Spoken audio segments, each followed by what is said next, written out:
Yes, so our view, and I expressed this very strongly last night, is that there must be more to competitiveness than subsidies and state aid. Because ultimately what happens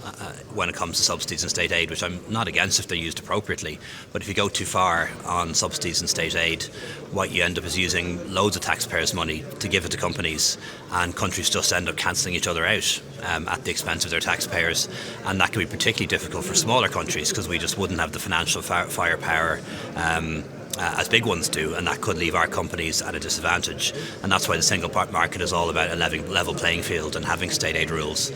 So the point I've made very strongly is that we should try to cooperate with the US on climate action rather than ending up in a subsidy race, which would be just taxpayers' money for companies. And also that there has to be more to competitiveness than state aid. We need to focus on innovation, on training, on research, on education, on realising the potential of a banking union, of a capital markets union, a single market in digital and services. And, I kind of pointed out last night that I started attending these meetings 6 years ago, and